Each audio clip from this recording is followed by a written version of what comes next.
De milliers de personnes qui ont rencontré cet homme, il n'y a aucun doute, c'est un saint.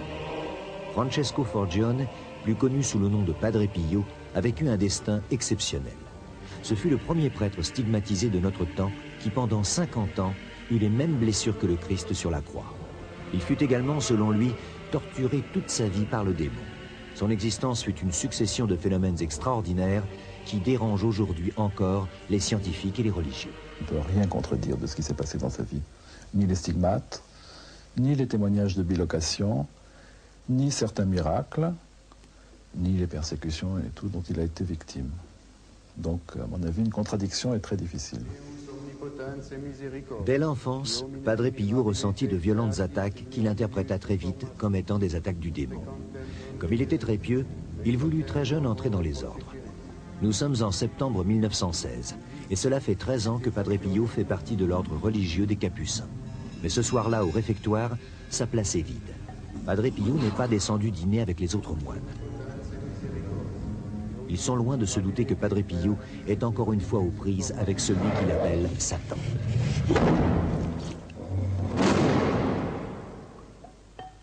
Les moines sont stupéfaits. D'où proviennent ces violentes déflagrations? Frère Anastasio se précipite le premier. Il se doute que Padre Pio est en train de subir de nouveau les attaques forcenées de monstres invisibles.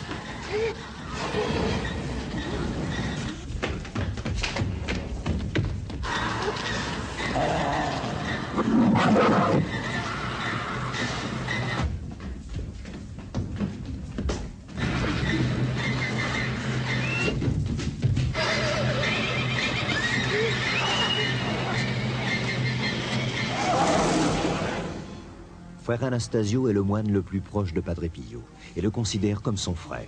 Il connaît la violence de ses attaques et craint pour sa vie. Mais quand il entre dans la cellule, il trouve Padre Pio seul et terrorisé.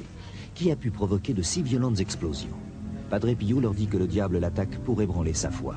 Ces combats qui le poursuivent depuis son enfance sont de plus en plus violents et de plus en plus fréquents.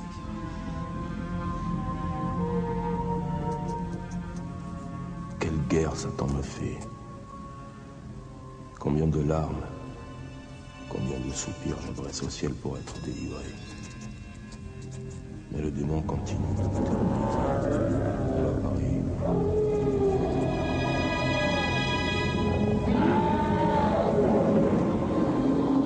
Le démon m'a jeté à bas de mon lit, me frappant très fort, jetant les livres et les chaises en émettant des cris du diable.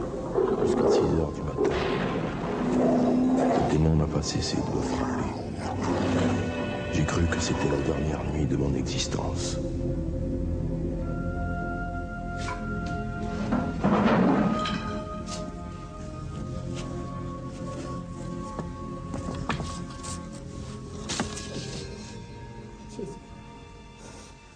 Nous trouvions quelquefois Padre Pio par terre, comme si quelqu'un l'avait plaqué violemment au sol. Il ne pouvait plus bouger. Il avait les bras, les jambes écartées et son visage était couvert de sang. Mais un autre fait extraordinaire va marquer la vie de Padre Pio. C'est le matin du 20 septembre 1918, dans le silence de la prière, que Padre Pio va vivre pour la première fois ce que beaucoup appellent sans réticence un miracle. Il va revivre la passion du Christ. Dans de terribles souffrances, il va voir apparaître sur son corps les mêmes blessures que celles du Christ sur la croix. Du sang va s'écouler de ses pieds et de ses mains transpercées, ainsi que de la plaie ouverte sur le flanc gauche. Il revivra cette douleur intense tous les jours jusqu'à sa mort, et les plaies qui transpercent son corps ne cicatriseront jamais et continueront de saigner pendant 50 années.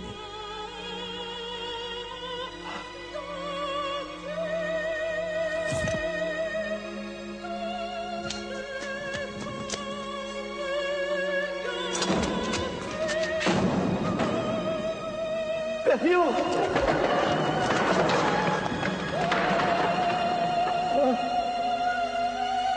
Francesco!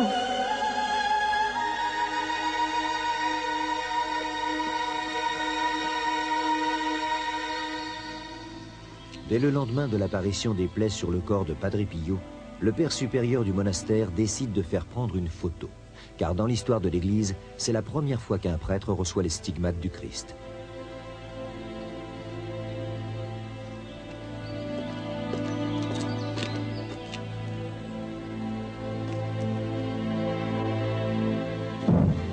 Ce jour-là, Padre Pio sait qu'il sera désormais victime de la curiosité du monde.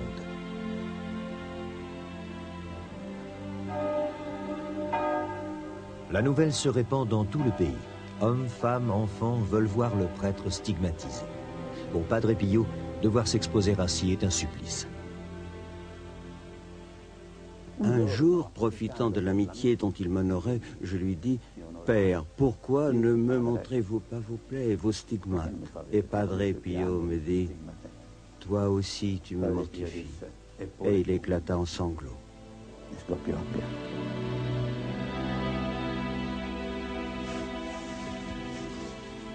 Chaque soir, dans la solitude de sa cellule, Padre Pio pense ses blessures divines.